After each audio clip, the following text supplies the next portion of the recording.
is Women in the Fore, a program that we profile women that are doing extraordinary things in their lives and also doing everything possible to bring up other women and young women out there. You're with me, Ezelina Kamaliza.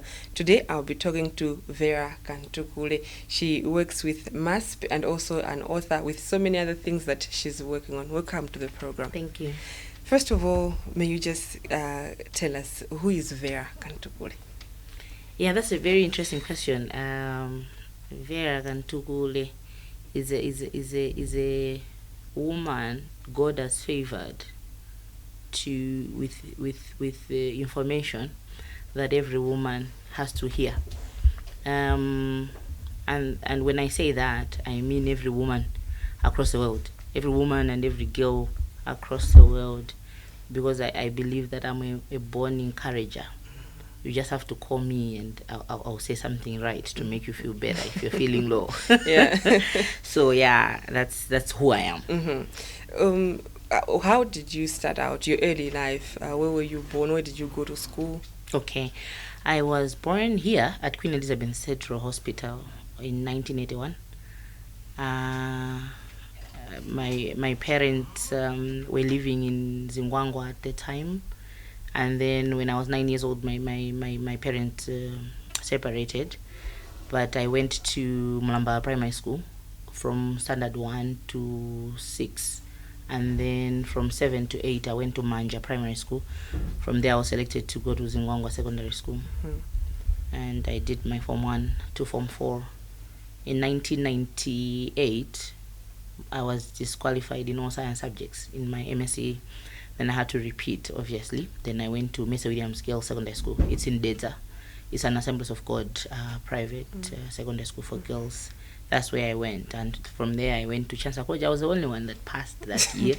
So I went to Chancellor College to study my Bachelor of Arts, Humanities, so majoring in psychology and English. And I finished in 2004, December. 2005, I started work with the Center for Community Organization and Development, CCOD. And I think a year later, I did my master's from, I think, 2009, if it's not 8, finishing in 2010.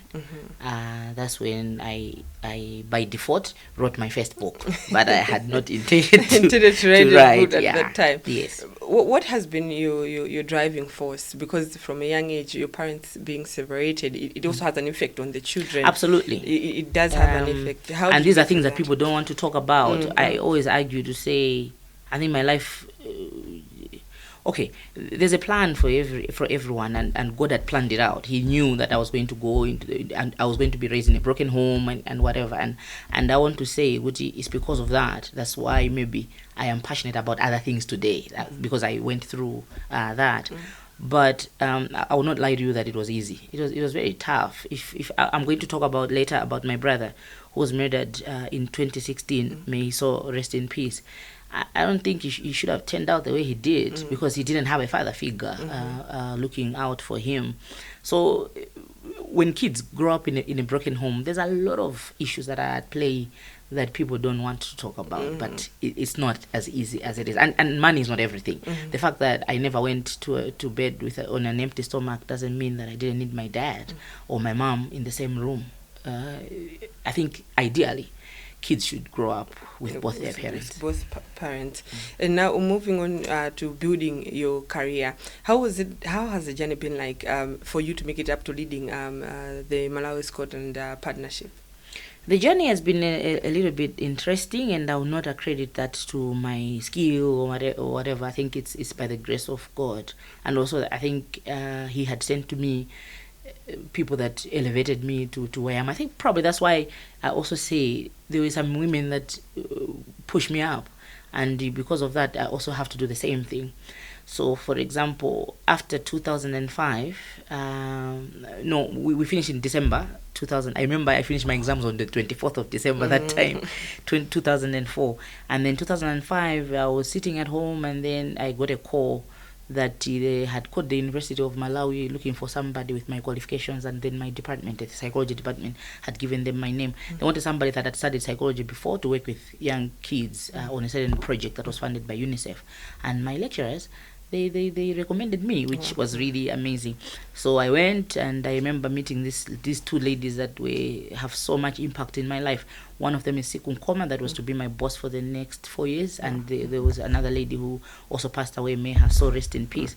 And it was actually not an interview, it was a discussion, just like what we're doing. Can you do this? We want this. And I remember she asked me how much I wanted. And I looked at her with a straight face, and I said, I will not accept anything less than 25,000. As far as I'm concerned, that was a lot of money. And she looked at me and said, were you at the University of Malawi? I said, oh yeah. Then why do you want 25,000? Because as far as I was concerned, that was a lot of money. And then she gave me 3 times that. Wow. And you can imagine I went crazy because I had never seen that kind of money before in my hands.